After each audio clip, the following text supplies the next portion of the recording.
Please subscribe, like, comment, and turn on the notification button so you are aware of our future episodes that you will love so much.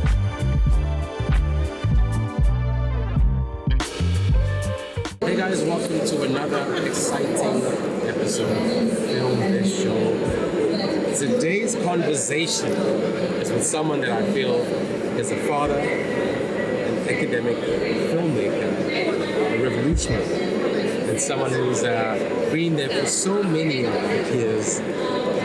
Very excited to welcome the legendary Mr. David Maxwell. Well, thank you, Marcus. Thank you indeed. Yeah. Joining us. Yeah. And as I'm introducing you, the crowd claps.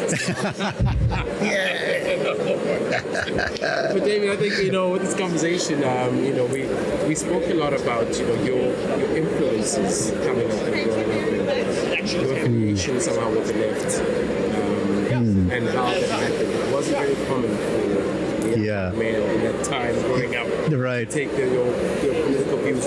What is it that influenced you? So principally it's my parents. My parents were very much involved in those days in the 50s and 60s in the South African struggle. They were members of what was then called the Congress of Democrats, which became part of the ANC, and they were forced into exile. So I grew up from a young age in the UK, and you're sort of between two countries. You're not quite feeling South African, although everybody tells you are, and you're not quite feeling English because you just. And when I got into my 20s, I felt I was always involved in sort of left politics, if you like, in the UK, but it wasn't enough for me. I wanted to do something more, and so I joined the ANC and went off to Africa to do my bit. Spent my time in Tanzania and Lusaka and traveled. Yeah, I think, got involved with the ANC as a photographer. So I worked in the Department of Publicity and Information. Other people called it the Department of Propaganda. Yeah. That's what it really is. But, it was great because we were documenting everything that the ANC was doing in exile, but also training people and going from that stills into video. And then the ANC actually paid for me to go abroad and study in Canada and do a film degree. So, I kind of, I'm probably one of there was probably a couple of thousand, I would imagine, over time of people who came out of the country, who were sent on scholarships overseas to train to come back to the country and build this country to what it is today, I guess. So now the first time I knew of your work, I was auditioning for a film that eventually, unfortunately, was not made, The Unlikely Gun Runner. Yeah. And I was auditioning for the role of Chris Hani. I was really hoping to get it because of just how important the man was to the struggle. But during your experiences in the struggle, did you meet such characters? Yeah. And if you can also tell us about the role that your dad had played at that time. Yeah. Look, first of all, I should say that your audition for Chris Hani was really fucking good, actually. Oh, thank you. I hope you're not just saying this on camera. No, I'm not just saying that. Okay. You were very, very close, actually. And I loved your authority as you even just came into frame. Yes. So it was very close. Okay. I can't remember why we went with the other guy. I mean, it always happens. But you did a great job. Thank you, David. And I want to say, I think you've done a great job with this, with the Film Biz show. I'm really excited for it. It's a group effort. Yeah. We have a wonderful team that's dedicated. My business partner. Yeah, it looks like it. Yeah. Yeah, it's important. But so look, I mean, when I go off, I'm in my 20s, right? I go to the ANC and I want to join up and I want to do my thing, right? Imagine. I go off to Tanzania, I'm doing all this stuff, I'm traveling around, I get trained by the ANC as a filmmaker. I come back to London and obviously I knew that my parents had a political history and so on, but I always felt that was way in the past, Now comes to early 90s, I think it was, maybe 94 or 95 even. And my dad says to me, this is what I was doing. He finally comes out with it, and he tells me that he was running a secret operation to smuggle weapons into South Africa. My goodness. Yo, that from his little flat in London, right? And I'm like, what? And I start saying to him, well, you know what? I've just graduated from, film school. That would make a good film. And by the way, why didn't you tell me about it? All these years. So he says, well, he said, I told Mum and I told your sisters and your twin brother. Wow. But not you. I couldn't tell you because you were a security risk, Why? Because being inside the organization, Makes sense. you're the last person to be told. So, during the 80s, while the operation was running, my family knew about it. I didn't. So I was like, okay, fair enough. But how did they take you joining the organization? Or they were okay with that? Look, I think they were worried and scared, but also proud, Yeah. I had to also then persuade my dad that I was strong enough and could actually make a documentary at first. I made quite a big documentary which was on the History Channel. It's traveled around a lot. It's called The Secret Safari. It's now on YouTube, which is free to access, just so people know the story. And that's the documentary that I built on to make the feature film, which became The Unlikely Gunrunner. Okay. Which never got off the ground for a whole number of reasons. Okay. But I've now rewritten the story, and it's now called Take Three Women.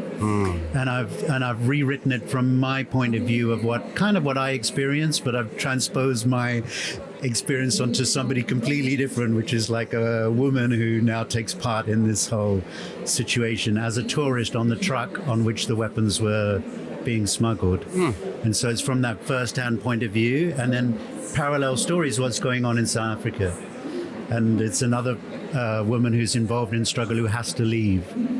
And so the one who has to leave to save her life, and the one who's a tourist on this truck, and unbeknownst to her, she's sitting on a ton of weapons, That's a crazy story. I'm just imagining it as you go. But And so I'm introducing that version here at MIP. And I've got a couple of meetings just to get that off the ground at the moment, looking for a director who's, we can firmly attach to that, Then we'll be recasting and going through the whole process again. But it happens, Yeah, it does happen. It does happen. Will this project be happening across 3 countries, or how many countries? It'll be the UK, and then in so the beginning of the film set in London in the 80s during the Brixton riots. Yeah, wow. And then our protagonist is involved in that and sort of runs away from that, looking for a different kind of, and then so it's set in Africa, and then parallel story in South Africa. Yeah, that's really powerful. But let's talk about the work that you do in terms of developing young people. I mean, David, I knew about you before I knew you.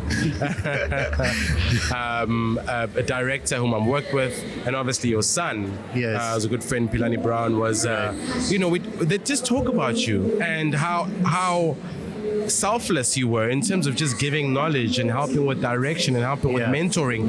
Where does this urge, this selflessness to develop I come from? suppose it's like having been in that environment in Tanzania, actually, and working with these young revolutionaries, who were coming out of the country, who had given up their education and said, no, revolution first, education next. And just to be amongst people like that with that, just real strong spirit, you kind of thrive off that, and you maybe I just want to keep that with me, you know what I mean? I'm not really sure. I'm thinking about it as we're talking.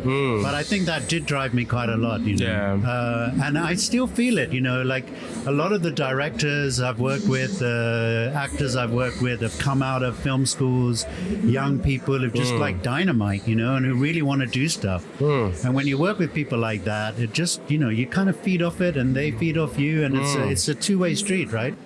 So the work that you do in academia after, do you mind just telling us more about that? Yeah. So I guess it's part of that thing that I was telling you about, of having just been really fired by young people, having been in Tanzania and seeing people who had left their education behind in favor of the struggle, and just being so invigorated by that. Sort of stuck with me, And so throughout my filmmaking career, that's what I've done. I've worked with young people like Norman Marke, who just came straight out of school. We made quite a big series together Wow. with a producer called Dumi Dlamini, and it really came out well, I think. Homecoming, it was called. And then I've gone on to work on all sorts of other things with him on other productions. I've worked a lot with Zola Maseko, who was also in Exile, you know. So there's a lot of young people, young talent that I've worked with, and you know, besides Pilani, my son, bringing him into. But he's become quite a good cinematographer in his own right, in his own right, and I'm very proud of him. And then I found myself, I got an offer to come and teach at the film school in Cape Town. And I started, and I've just kind of become, I guess, addicted to that as well, you know. And while I'm teaching, I realized I could study. So I then, I'd done my film degree in Canada, courtesy of the ANC scholarship. And then I decided to build on that. So I did my master's, and I'm actually doing my PhD at the moment. Okay. And it's been great because it's also been a journey into actually, you know, what works for different cinema industries in different countries. I've been researching as to why South Korea worked so well and South Africa hasn't. And what are you finding from those? So one of the things I found was really interesting. If you take like 1994 and you look at where South Africa was and you look at where South Korea was, and where were making maybe a dozen films at the most, and we were making 4 or 5 or 6 or sometimes 10. They're exporting around 300 films a year. And you see the growth in South Korea, and you go, why are we so far behind? And a lot of it, to me, has been to do with the fact that, that their film fund only supports films that would otherwise not get made. Okay. Right? Okay. Which is a weird thing to get your head around. Yes. They're going, okay, what's artistic? What is auteur? What is fascinating? What is going to develop cinema? But might not get made by the market. We'll fund that. And that's been the opposite to what's happening in South Africa. In South Africa, the NFEF is what's commercial? Do you have marketplace attachment? Is it going to build the industry, but not necessarily the art? See, and if you listen to some of these discussions, this is what's happening, is we're being funneled by big business into, you know, and I mean the streaming companies and all the big business operations that are running at the moment, into a so-called democratization of film, but it's really just about TV and a mass market. And we're all starting to make the same one crime movie, if you can even call it a movie. So true. You know what I mean? And it becomes lower budget, it becomes mass market, it becomes all about profit, which is all important, but we're losing the art. And if we lose the art, we'll also lose the business. So to me, it makes sense for even the streaming companies to invest in other kinds of things that are developing the art of filmmaking, including cinemas. They need to be showing their films on a big screen in a dark room with 600 people. There's no reason why young people today shouldn't have that experience and be involved in it. You know what I mean? One of the arguments that they've been putting out there is, well, South Africans are watching so much soapies, so many telenovelas, and they almost feel like, well, I mean, I see this person every single day. Why do I have to go out of my way to go to a cinema and see? And Sure. And people can't go out of their way to a cinema in South Africa because the cinemas are too far out of their way to get to, and it's not safe to get home from. Yeah. I mean, that's just life in South Africa. That's the reality. So for that to develop and grow would be tough. But if you look at Nigeria, where they also only have about 60 cinemas for a much bigger population, right? But the government there for the last 5 years have been supporting filmmakers, right, to build cinemas and to revamp the old cinemas. Because Nigerian filmmakers, in fact, I should say the previous people we used to call the pirateers, who have now become executive producers in their own right, are going, look, you know, we've got pockets full of cash, right? We've got millions of dollars in the bank. We don't want to make DVDs anymore. We want to be there at Cannes. Yeah. We want to be on that fucking red carpet with everybody else. Why not? That's it. Right? That's it. Yeah. And they've realized that the only way they can do that is to make cinema and screen it in cinemas in Nigeria. And then the sales companies are going, oh, that's interesting. That film actually reached a couple of 100,000 people in Nigeria. Maybe it can, you know, and it's what A24 have done in America. The A24 came in about 12 years ago. They were a nothing company, right? And now they're worth $5 billion. And what did they set themselves the task to? To disrupt the disruptors. They were like, we're going to bring young people into cinemas in the US. So yes, cinemas already exist and they're pushing people into cinemas to watch their kind of cinema. It's much easier. In South Africa, we'd have to build cinemas, encourage a cinema-going audience. It's a much bigger battle. Yeah. But if they're doing it in Nigeria, I feel we should also be looking at what they're doing and going, hang on, maybe there's something that could happen here, but it can only happen if filmmakers are interested in pushing government, as Jamil was saying, Jamil Kubeka was saying, we have to lobby government. We have to take them to court if necessary. We need to make the government believe that, there's not only one way. Maybe streamers have taken us to another realm, but we still need us. We still need our cinema to balance it up, Something Jamil did mention as well is, film is traditionally a director's medium. Television being a producer's medium, but now with the streamers coming in, the lines are blurred, and effectively these films are now producers' films. Which also does kind of dilute the art of it. What do you think about that? What are your thoughts? So I absolutely agree with that, even though I'm primarily a producer. I'm a producer and a writer. I can see that. And I know when I'm doing a television production, I have more control over it. And there's a commissioning editor who has more, there's all of that.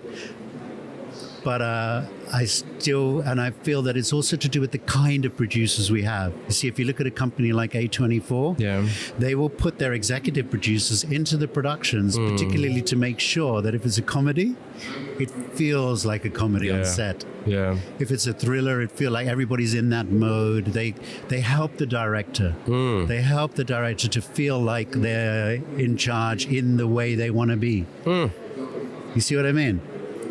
It's a different kind of producing. We need to develop those creative producers who are not just running the business of it and making sure they produce that little bit of content that's going to make that amount of money to make the next thing, but also they're building this creative crew and they feel there's a creative input that they can bring. You know what I mean? And that has to be, it's a delicate balance. I think it's basically taking responsibility as well, right? Of the power of this medium and knowing that it deserves to be preserved and told in the right way.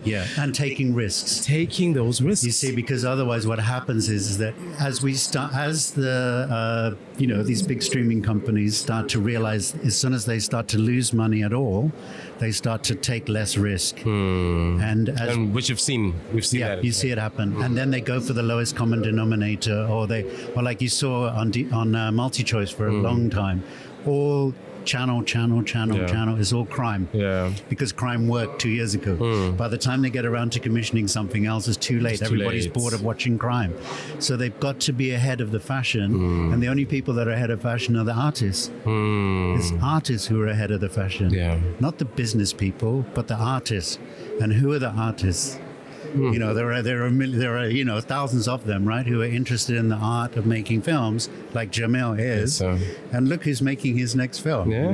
Somebody really Michael huge. Mann, man. Yeah, right, Michael Mann, exactly. That's really impressive. So that's kind of where we need to go. I mean, we're seeing, I was talking to him about the machinery, and how I was impressed with the fact that he never, after you make, I've seen some young independent filmmakers, once they release a film and it gets recognition, independent film, it gets critical recognition and people are interested in it, they get sucked into the machinery. They start, you see all the commercials and they do the soapies and all that stuff. And I was saying how impressed I am with him, that he's actually stuck the course and he's he's a fighter. What made you actually stick in that? Why didn't you go and join Channel and I don't know. Maybe if they'd made me the right offer, I would have. Who knows? Anyone is for sale. Hey, anyone's for sale, David. But I guess it's that thing. If once you start off feeling like I can do this, and you're on your own, you just feel like you're always going to get the next best thing. I've always had, when I was on my own before I took the job at AFTA, I think it was 25 or odd years of, 12 irons in the fire, hoping one of them's going to come through, and you just pushed by that. You always think something's going to... And then you get the job at AFTRA and it's like, oh my gosh, look at this. Oh, salaries are not great, but at least it comes every month, right? I know, the comfort of every month. And it's like, well, you look at your bank account, oh really, there's some money there again. Okay, great.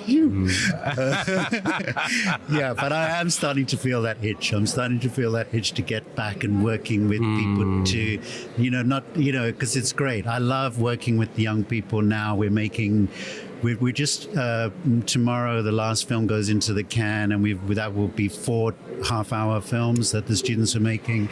I've got my master's films are shooting a feature. They're doing a test shoot today and tomorrow. Wow. They start shooting their feature on the 4th of October. So that's all like, I love it. Yeah. But I do feel that itch to now make my own film, and put you in the lead role. Oh, there's a charm on he knows how to soothe my heart.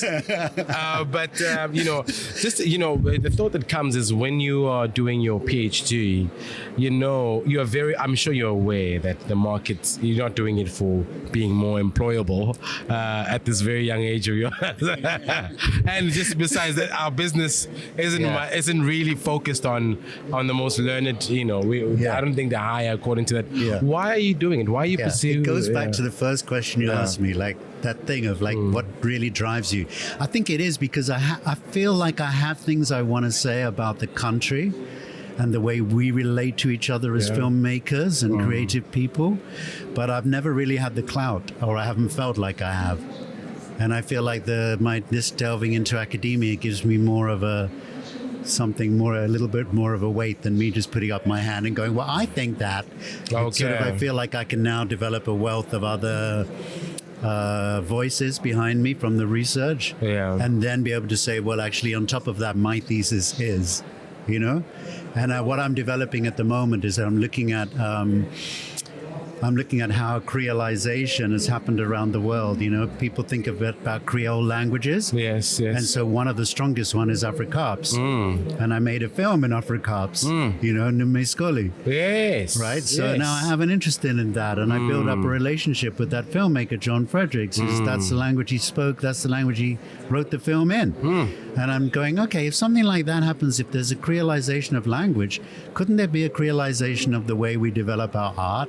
Couldn't there be a way of creolizing the way we relate to each other as filmmakers, and the way that we even develop our film policy as government from that point of view of how not only things hybridize, right? It's not just like French meets South African cooking or something, but as a form of resistance. And when I say resistance, it's the resistance to the hegemony of the big capitalist industries driving what we make and driving our culture, and for us to go, no, hang on a minute, we've got something to preserve.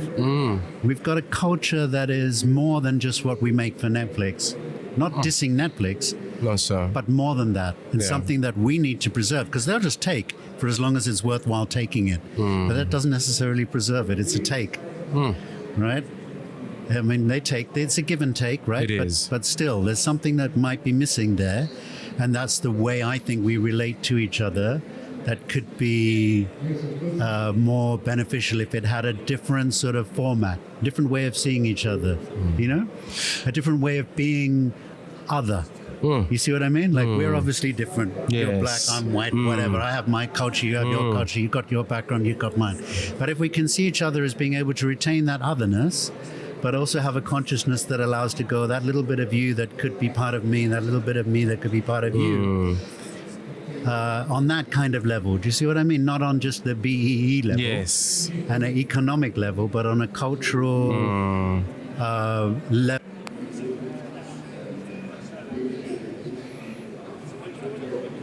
Now, I mean, we can't dispute the role in which the arts played in conscientizing young people, in kind of, helping us to mobilize and get a sense of, an anticipation of what's about to happen, which would eventually be the society we're in today. But now it almost seems as if, because everything has become kind of diluted. I mean, the society we live in, we don't have such a strong consciousness about where we're going in our direction as one nation. Do you feel as if that's the reason why we're seeing the kind of content and that we're seeing? I mean, the work that we're seeing is not really so focused on social change and I think that's that's a good question. It's a tough question, but I think it's true. I think that somehow we haven't built that in this country. We should have, right? If you think about, I think about the country that I grew up in England, and I hear about what happened after the Second World War, right? And how the country comes together and they form the National Health Service and all these things, that are about rebuilding their country. It must have happened in Germany and Japan and all these countries after. It feels like we had our war. That's true. And we haven't really gone, how do we come together to now really build this country in a way that serves everyone, and that we feel like it's like a pride. It's almost like we've lost that sense of, we get it when it's the Springboks playing, but it feels so ephemeral and then it's gone. But has our leadership really built that pride in what we've done as a nation, what we built through this revolution? Yeah. No, it just feels like something was lost there, and I feel like we could still build that. I think we've been a little bit scared of making films that actually deal with our history and with our politics, maybe because some of those films haven't been made particularly well. And now everybody's scared of doing something like that because they didn't make enough money. But I think that there are those films that still need to be made by those filmmakers who just want to fight through that and go, no, we're going to make the film that really resonates with us because we know where we came from. We didn't come from America or Britain or Japan or Germany. No, we come from this place called South Africa, and it's very particular, very unique. And if we can really delve into it, then it will work for the rest of the world. I remember 10, 20 years ago especially, the government through the National Film and Video Foundation was actually saying, now is not the time to make political films or historical films. We need to make current films that, aspirational and all of this kind of stuff. That's what the streamers are saying now. Yeah, and it's almost what the streaming companies are saying now, right? And I think that's wrong. You take a filmmaker like Spike Lee, for example. He'll tell you it's impossible. You can't make a film that doesn't involve history and politics. You cannot. I wouldn't know where to start. He told me that one time when we were having a discussion about this. And he actually said, I wouldn't know where to start if somebody told me that I couldn't make a film. And I thought, fuck yeah, of course. What are we thinking? But it needs, you see, who are our Spike Lees? Who would you say right now? Maybe Jamil. Maybe, yeah. I think Jamil's the closest. But who are our Spike Lees? And we need not just one or two of them. We need a whole fucking army of Spike Lees, right? In this country to stand up, the Norman Marquez, the Vincent Malloys, the people with vision, to stand up yourself, actually, to stand up and go, no, we're not just, we want to be part of something that is ours, I think it's almost like what the Nigerian filmmakers are saying. Yeah, we know about hyperlocal, we know about local for local, we know all this stuff. But actually we want indigenous for global. We want to have our own indigenous studios. We want to be able to control our own product. We want to make our own stories, and it will go global. We'll go global to a diaspora, but to an audience out there who we don't know who it is. But if we make our own stuff, surely it will. And we're not quite thinking on that level. Who owns our studios? Yeah, maybe it'll be you. Maybe this will develop into the situation where, you're building a studio, but that's what we need, And it needs to go just a little bit more than, black people making black stories, white people making, because what I've noticed happening is that, you've got the Afrikaans filmmakers who have always been in their little enclave, going into more and more of an enclave. That's not really healthy for me. And then you've got different kinds of black filmmakers going, no, I'm Zulu, I'm Xhosa, I'm this, I'm that. That's not really the South Africa we envisaged or that I thought I was going to be part of, So something in that level needs to change. And like you're saying, I don't know how it'll work. I can't prescribe how it should be, but that's kind of what I'm looking at to see if we can't find a way of working together that is different and helps us to realize actually. And I suppose, it's actually within the motion, the doing, that it takes form, and we can't That's totally, a good point. we can't see it, we can't see the whole until it actually product. happens. Yes. So that's it. Yeah, that's a good point. I guess you learn by doing, and as you're making, things start to change. And the first groups of people who start to do that and form these kinds of alliances that are more forward thinking, or are thinking backwards and forwards at the same time.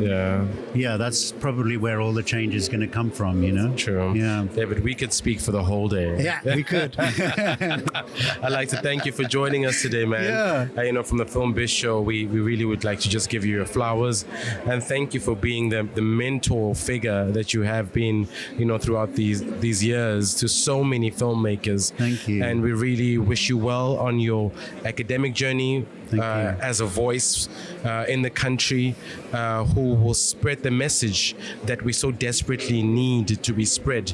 We need people to know where it is we come from and why it's important to keep passing that baton. We just want to thank you for your hard work. Man, thank you for being with us. Thank you, man. Thank you so much. Thank you, David.